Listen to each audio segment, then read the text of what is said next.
शोभा जी राजस्थान से। राधे राधे महाराज जी। महाराज जी, प्रतिकूल परिस्थिति में भगवान का सुमिरन तो बना रहता है, किंतु अनुकूल परिस्थिति आने पर वैसा नहीं बनाता। महाराज जी, दुख आने पर हमें केवल भगवान का रास्ता ही दिखाई देता है, तो क्या हमें अपने लिए दुख और विपत्ति ही भगवान से मांगनी चाहिए? मांगने की जरूरत नहीं है। दिन और रात्रि एक क्रम है, कभी दिन आता है कभी रात्रि आती है। ऐसे ही शुभ कर्म का फल अनुकूलता आती है तो अशुभ कर्म का फल प्रतिकूलता आती है। तो बहुत अच्छी बात आपने कही कि दुख में, प्रतिकूलता में एकमात्र भगवान का सहारा होता है और भगवान का स्मरण होता है। अनुकूलता में हम भूल जाते हैं। क्यों? क्योंकि अनुकूलता का हम भोग करने लगते हैं, प्रतिकूलता का भोग कर नहीं सकते। क्योंकि दुख है तो भगवान की शरण में जाते कि आनंद सिंधु भगवान अपने शरणागत को दुख से बचा लेंगे, तो उन्हीं को पुकारते हैं, उन्हीं का स्मरण करते हैं। लेकिन जब अनुकूलता मिलती है तो उस अनुकूलता का हम भोग करने लगते हैं। बस ये बात छोड़ना है। अनुकूलता का भोग ना करें तो जैसे प्रतिकूलता में भजन होता रहता है वैसे अनुकूलता में भजन होगा। ये आपकी ध्रुव सत्य बात है कि प्रतिकूलता में बहुत अच्छा भजन होता है। ये अपने जीवन भर के अनुभव की हम भी बात करें। लेकिन अनुकूलता का भोग ना किया जाए तो प्रतिकूलता में जैसा भजन होता है वैसा अनुकूलता में भी होगा। अनुकूलता का भोग करना त्याग कर दे। आई है अनुकूलता तो परिवार, संसार, साधु महात्मा, गौ सेवा, इसमें अनुकूलता को हम बांटें। अनुकूलता का स्वयं भोग न करें, भगवान की दया का दर्शन अनुकूलता में करें और भगवान की कृपा का दर्शन प्रतिकूलता में करें। और निरंतर भजन का ऐसा अभ्यास करें कि अनुकूलता और प्रतिकूलता दोनों में हमारा भजन अबाध चलता रहे, अखंड चलता रहे। विष्णुकांत जी। राधे राधे महाराज जी। महाराज जी, सभी शास्त्रों और वेदों का सार क्या है? भगवान का अखंड स्मरण, संसार का, शरीर का विस्मरण। शरीर और संसार का विस्मरण और भगवान का अखंड स्मरण। अब उसे चाहे आत्मस्मरण कहो, आत्मरति कहो, या कृष्ण रति कहो, या राम रति कहो, सब शास्त्रों का फल है भगवान में प्रेम हो जाना। जोग कुजोग ज्ञान अज्ञानु, जहां नहीं राम प्रेम पर धानु, सो सब धर्म कर्म जरि जाऊ, जहां न राम पद पंकज भाऊ। वो धर्म कर्म सब जल जाएं जो भगवान का प्रेम न प्रकट करे। वो जोग कुजोग है, वो ज्ञान अज्ञान है जो भगवान से प्रेम न करा पावे। तो सब साधन का और सब शास्त्रों का यही सुंदर फल है कि प्रभु के चरणों से प्रेम हो जाए, आत्म प्रेम हो जाए, आत्मरति हो जाए। यदि ये नहीं हुआ तो सब शास्त्र स्वाध्याय और साधना निष्फल गई। सब शास्त्रों का फल है निरंतर भगवान का स्मरण होता रहे, भगवान से प्रेम हो जाए। विशाल सिंह जी। महाराज जी, भक्ति में दैन्यता क्यों आवश्यक है? क्योंकि जो प्रेम है वो जल की तरह उसका स्वभाव है। जैसे जल को छोड़ो तो जहां नीचा होगा वहीं जाके रुकेगा, ऐसे प्रेम उसी के हृदय में जाएगा जहां दैन्यता होगी। अगर अहंकार है तो प्रेम का पान नहीं कर सकते। पान करने के लिए ऐसे होता है, ये मुद्रा दैन्य है, ये मुद्रा अहम की है। अगर प्रेम पान करना है तो दैन्य होना ही पड़ेगा, क्योंकि प्रेम का स्वभाव जहां दैन्य होता है उस हृदय में जाता है। इसलिए दैन्य आवश्यक है। अहंकारी को कभी प्रेम नहीं होता और प्रेमी को कभी अहंकार नहीं होता। अहंकार जन्म मरण का हेतु है और दैन्यता भगवत प्राप्ति। यही दरबार दीन को आदर रीत सदा चली आई। जे दीन प्यारे वेद पुकारे द्रवहु सुश्री भगवाना। जिसे दीन प्यारे है, दैन्यता प्यारी है, भगवान को दैन्यता प्यारी है, इसलिए दैन्य हो तो प्रेम आ जाए। अहंकार को कभी प्रेम नहीं होता। अहंकार तो संस्कृति मूल शूल प्रदनाना, सकल शोक दायक अभिमाना, ताते करें कृपा निधि दूरी, सेवक पर ममता अतिभूरी। अहंकार को तो दूर भगाओ तभी बात बनेगी। अहंकारी है तो दुख ही दुख है, दूसरों को भी दुख और अपने को भी दुख। विकास जी जयपुर से। राधे राधे महाराज जी। महाराज जी, भगवान शिव ने श्री रामचरितमानस जी में कहा है कि उमा राम समहित जग माही, गुरु पितु मातु बंधु प्रभु नाही, सुर नर मुनि सबके यह रीति, स्वार्थ लागी करें सब प्रीति। गुरुदेव सबके लिए कहा, उसमें कोई संशय नहीं, परंतु गुरुदेव के लिए क्यों कहा महाराज जी? ऐसा मन में एक आता है। यहां गुरु का शब्द संत सदगुरुदेव से नहीं है, यहां सदगुरुदेव से नहीं, यहां गुरु का शब्द गुरुजन से है। जो बड़े बूढ़े जन हैं उनको गुरुजन कहते हैं। यहां ब्रह्म स्वरूप गुरुदेव से नहीं है, क्योंकि मोते हैं अधिक गुरु ही जिए जानी, उसी रामचरितमानस में लिखा हुआ है, मोते हैं अधिक गुरु ही जिए जानी, मेरे से भी बढ़कर अपने गुरु को जानना चाहिए।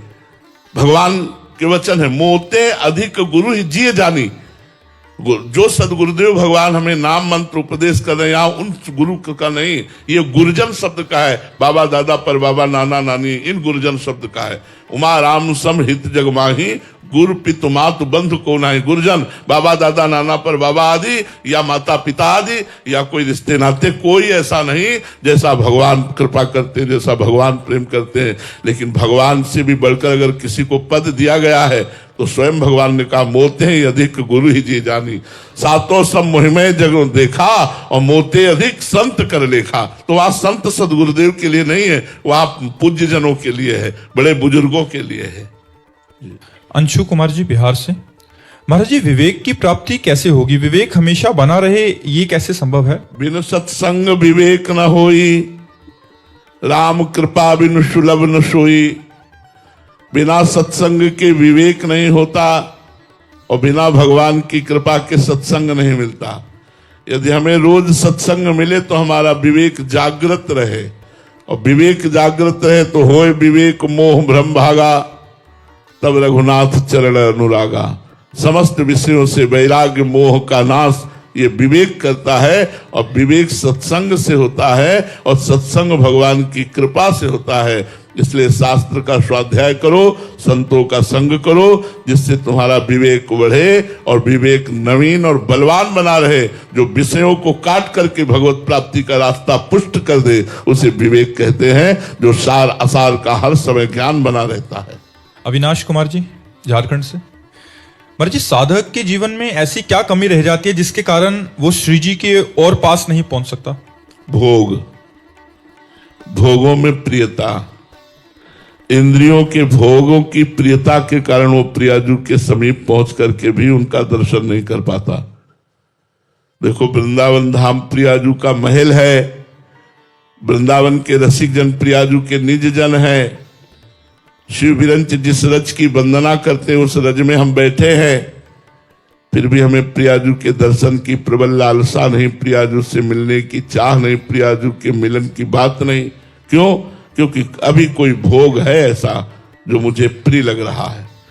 जिस दिन कोई व्यक्ति, कोई भोग प्रिय नहीं लगेगा, केवल प्रभु लगेंगे, तो विरह पैदा हो जाएगा, और विरह होते ही रोना आएगा, और रोते ही भगवत साक्षात्कार हो जाएगा। जो उस कोट का रोना है आर्त भाव से, तो वो भगवत साक्षात्कार करा देगा। अभी कोई विषय है, कोई व्यक्ति है जो आपके प्यार का विषय है, कोई भोग है ऐसा जो आपको प्यारा लगता है। जब तक कोई वासना, कोई भोग है, तब तक भगवत साक्षात्कार नहीं होता।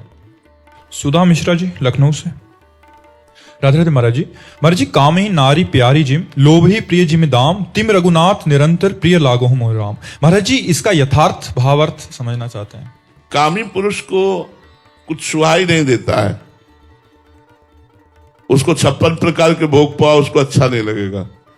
उसको स्त्री की चर्चा, स्त्री भोग विलास की बातें, ये उसको बहुत प्राण प्रिय लगती है। और जिस स्त्री से उसका राग होता है, उठते बैठते चलते फिरते खाते पीते वो उसी स्त्री का चिंतन करता रहता है। इसका गोस्वामी जी ने अनुभव किया है स्वयं।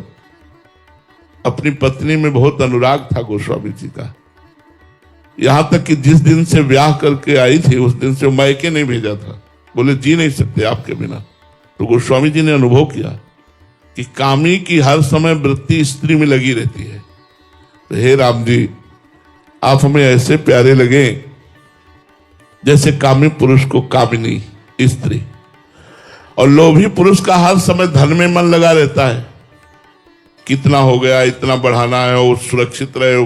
कई बार दिन में वो चिंतन करेगा, उसी के विषय में चिंतन करेगा, अधिक से अधिक बढ़ाने के विषय में चिंतन करेगा, उसकी सुरक्षा का चिंतन करेगा। तो जैसे लोभी पुरुष धन बढ़ाने, धन की सुरक्षा और धन का चिंतन करता रहता है, ऐसे हे राम जी आपका नाम जप बढ़ाने, नाम जप की सुरक्षा और नाम निरंतर चलता रहे, ऐसे हम पर कृपा कर दो कि जैसे कामिनी से कामी की प्रीति होती है, लोभी से धन का जैसे चिंतन होता है, ऐसे हे प्रभु आपकी प्रीति और आपका निरंतर चिंतन हमारे हृदय में चलता रहे। कामी नारी प्यार जिम, लोभी जिम प्रिय दाम, तिम रघुनाथ निरंतर प्रिय लागो महिराम। प्राप्ति मिश्रा जी प्रयागराज से। राधे राधे महाराज जी आपके मुख से सुना है कि भगवान भक्त की भावना के अनुसार ही उसी रूप में प्रकट होकर उनको दर्शन देते हैं, परंतु हमने उनका वास्तविक स्वरूप तो देखा नहीं महाराज जी, वैसी भावना कर ही नहीं पाते, तो भगवान के वास्तविक स्वरूप से वंचित रह जाएंगे। ऐसे में तो महाराज जी नाम जप, देखी रूप नाम आधीना।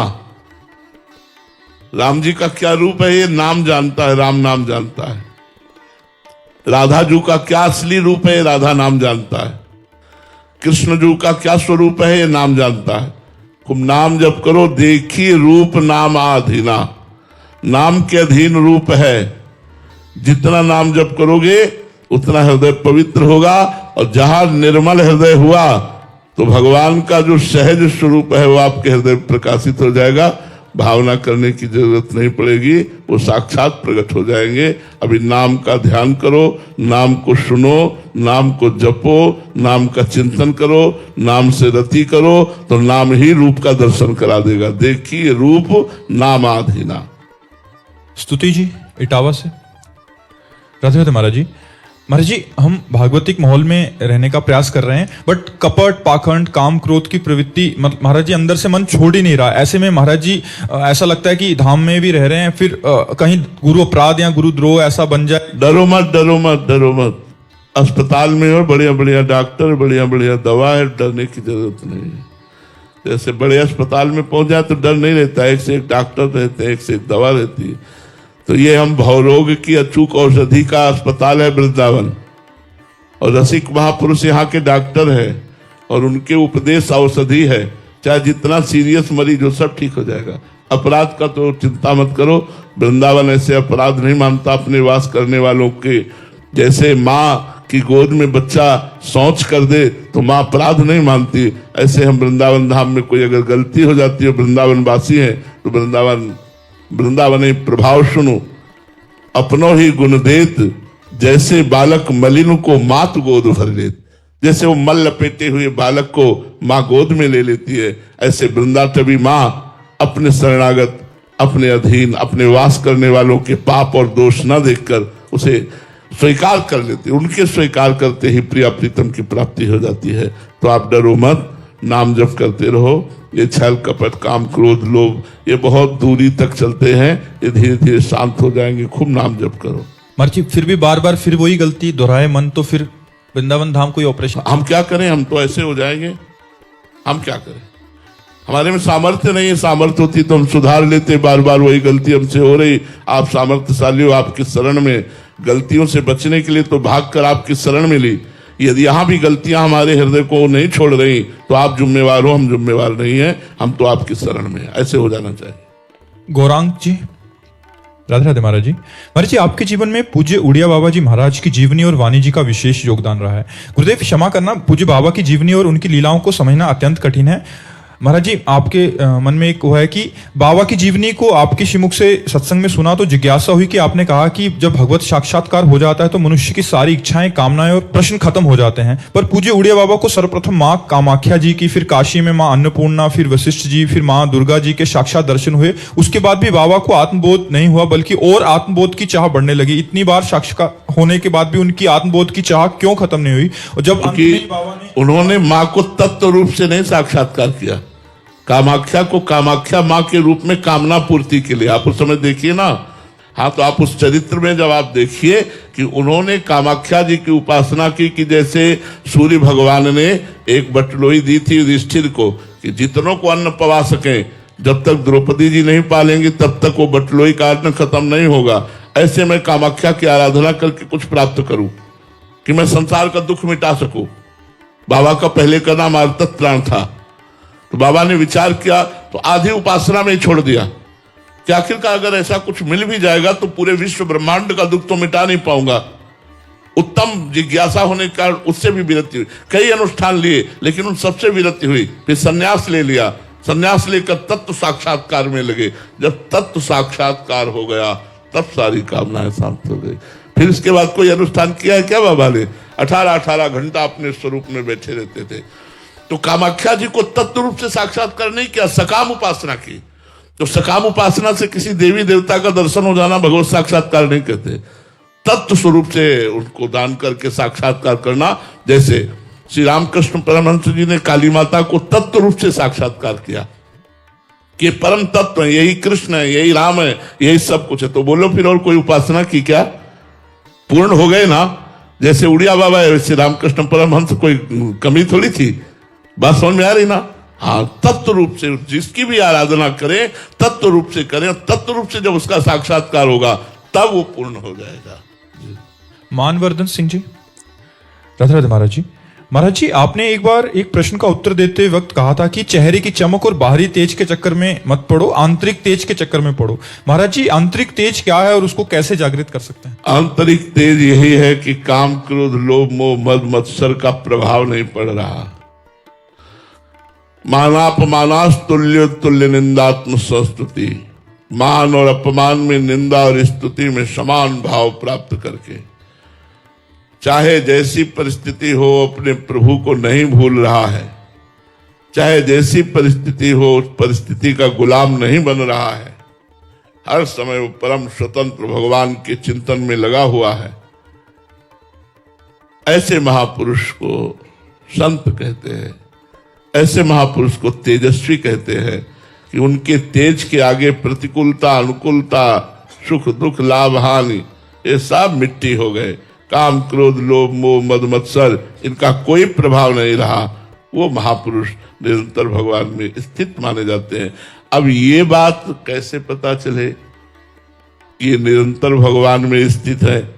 तो जिनके संग से हमारे दोषों का नाश होने लगे, जिनके संग से हमारे में भजन की वृद्धि होने लगे, जिनके संग से हमारा भाव शुद्ध होने लगे, जिनके संग से हमें प्रिया प्रीतम प्रभु अच्छे लगने लगे, जान लो वो संत है। चाहे वो पैंट शर्ट में हो, चाहे पैजामा कुर्ता पहने हो, चाहे कैसे भी वस्त्र पहने हो, वो भगवान का निज जन है। श्री दानेश्वर दास जी महाराज, राधे राधे महाराज जी। महाराज जी, मैंने 3 दिन और रात 27,000 गायत्री मंत्र का जाप का अनुष्ठान किया। मैं राम जी का सेवक हूँ, लेकिन महाराज जी सपने में महाराज जी आप और श्री राधा रानी के दर्शन ही हुए। महाराज जी, उनके क्यों हुए? राम जी के होने चाहिए थे। अरे भगवान जाने भगवान का क्या लीला विधान है, वो जाने। उनका कार्य तो हम नहीं बता सकते कि वो आपको क्यों ऐसा प्रेरित कर रहे हैं। राम जी जाने, राम जी की ही लीला है, वही जाने। उनके विधान को हम क्या बताएं कि किशोरी जू या हम किशोरी जू के दास हैं। अगर दास का दर्शन हुआ, इष्ट का दर्शन हुआ, तो हम इतना जरूर कहेंगे कि अहोभाग्य है। क्योंकि स्वामिनी और स्वामिनी के दासों का दर्शन स्वामिनी की कृपा से होता है, ऐसे नहीं होता है। स्वप्न में अगर किसी भगवत दास का दर्शन हो रहा है तो अपार भगवान की कृपा समझो। और कहीं भगवत झांकी आ रही तब तो कहना ही क्या है। इसलिए तुम्हारी गायत्री जप का फल जो भगवान ने दिया वो संत समागम दिया, और वो प्यारी जी के चरणों का जैसी भी भावनात्मक झांकी आई हो वैसा दिया। मंगलमय है, अमंगल तो है नहीं, पर वो राम जी क्यों नहीं आए, प्रियाजू को क्यों भेज दिया, ये वो जाने। सुभाष मल्होत्रा जी, रोहतक से, राधे राधे महाराज जी। महाराज जी, आपके मुख से कई बार सुना है, जोई जोई प्यारो करे सोई मोहि भावे। महाराज जी, हमारे जीवन में ऐसी स्थिति कब आएगी और कैसे आएगी? ये अहंकार जब तक देह भाव में स्थित है तब तक ये द्वंद्वों में फंसा रहता है। अनुकूलता, प्रतिकूलता, लाभ हानि, सुख दुख, इन द्वंद्वों में फंसा रहता है। और जब ये अहंकार भगवान के चरणों में समर्पित हो जाता है या विशुद्ध मैं ब्रह्म स्वरूप में स्थित हो जाता है, तो शरीर धर्म जो अनुकूलता प्रतिकूलता है, जो लाभ हानि है, जो सुख दुख है, जो मान अपमान है, जो निंदा स्तुति है, उसमें वो सम हो जाता है। मान है तो ठीक है, अपमान है तो ठीक है, शरीर स्वस्थ है तो ठीक है, अस्वस्थ है तो ठीक है। कोई निंदा कर रहा है, अच्छा है, उसकी मति। कोई स्तुति कर रहा है, उसकी मति। वो इन सबसे परे हो जाता है, जिसका अहंकार या तो ज्ञान में समाहित होकर मैं स्वरूप ब्रह्म स्वरूप हो जाता है, या भगवान के चरणों में समर्पित हो जाता है। जब तक ये अहंकार नहीं नष्ट होगा तब तक